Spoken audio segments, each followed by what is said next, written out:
You've gone silent. You've walked away. No more check-ins. No more emotional lifelines. But here's the truth no one talks about. Avoidants, the ones who seem emotionally distant, cold, or indifferent, are not as unaffected as they appear.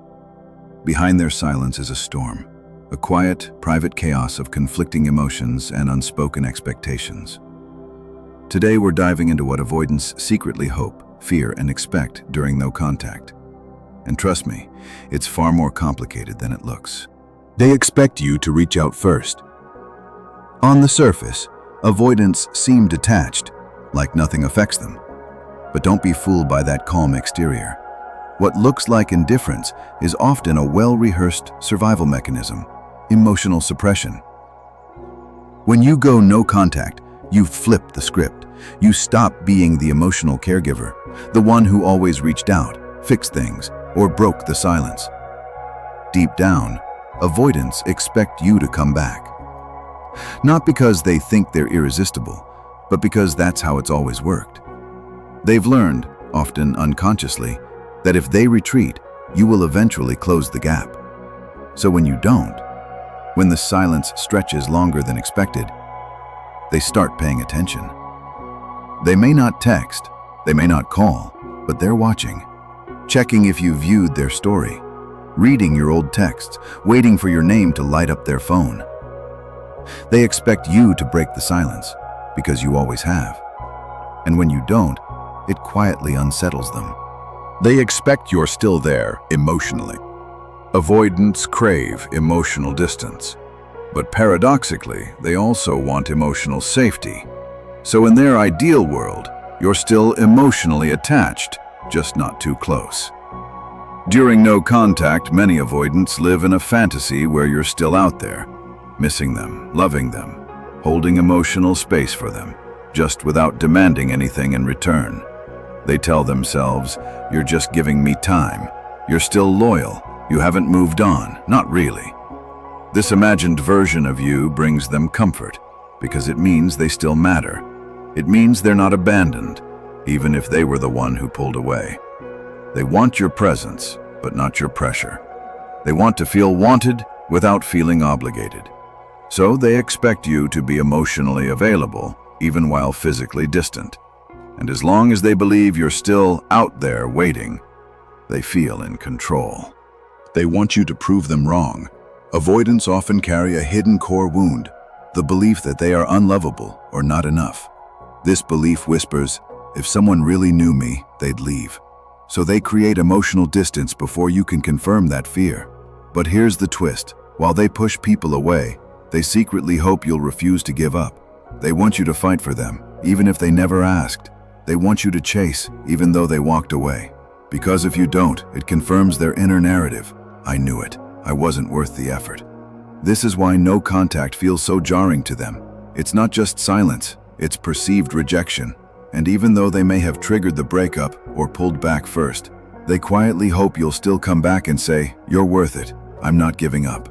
They're looking for proof that they matter, that someone sees through their defenses and chooses to stay anyway. But when you don't chase, when you choose your peace instead, it forces them to sit with the very fear they've been avoiding all along. They want clarity without vulnerability.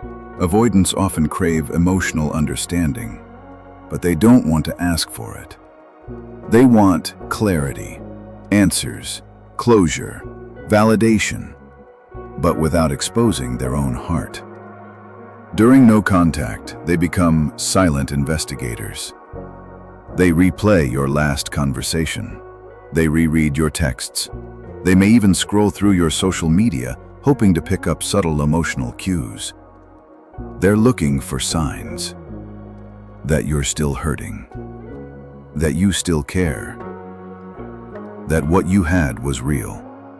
But here's the paradox. They want all the emotional insight without having to risk anything themselves. No confrontation, no hard conversations, no vulnerability. Why? Because vulnerability makes them feel unsafe.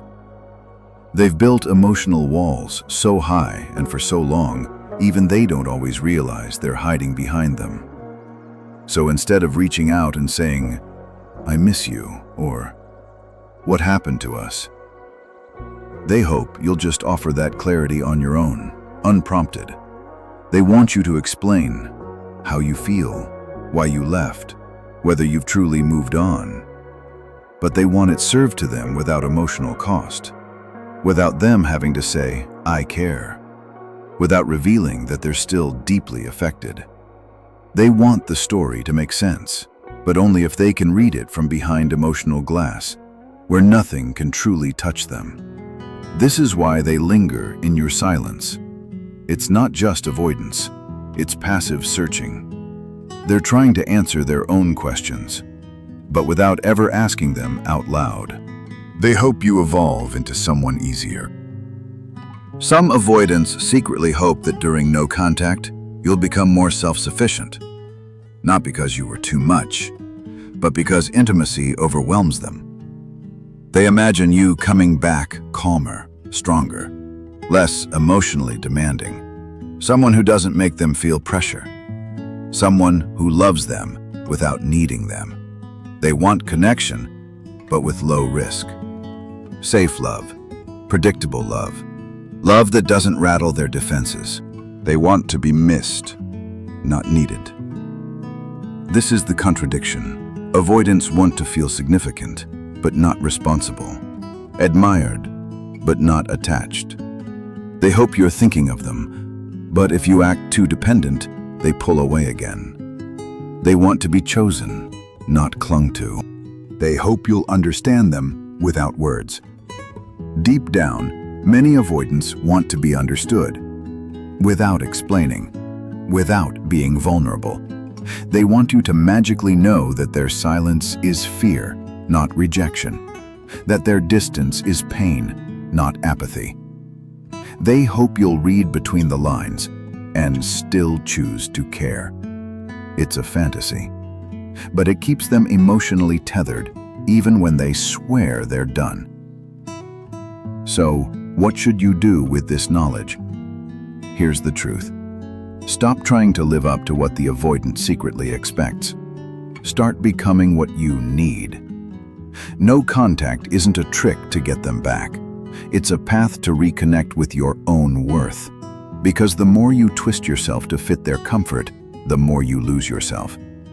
But when you stop chasing, when you stop performing, something shifts.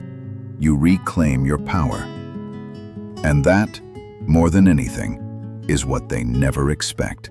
That in their absence, you'd grow stronger. That your peace would speak louder than your pain. If this video resonated with you, take a deep breath. You're not alone. Relationships with avoidant individuals can leave you feeling drained, unseen, and confused. But the silence you choose now, it's not empty. It's powerful. It's yours. Drop a comment below. What part of this video hit hardest for you? Like this video if it gave you clarity. Subscribe for more on emotional healing, healthy boundaries, and rediscovering your worth. Until next time, protect your peace, honor your growth, and never shrink for someone else's comfort. You're here to rise.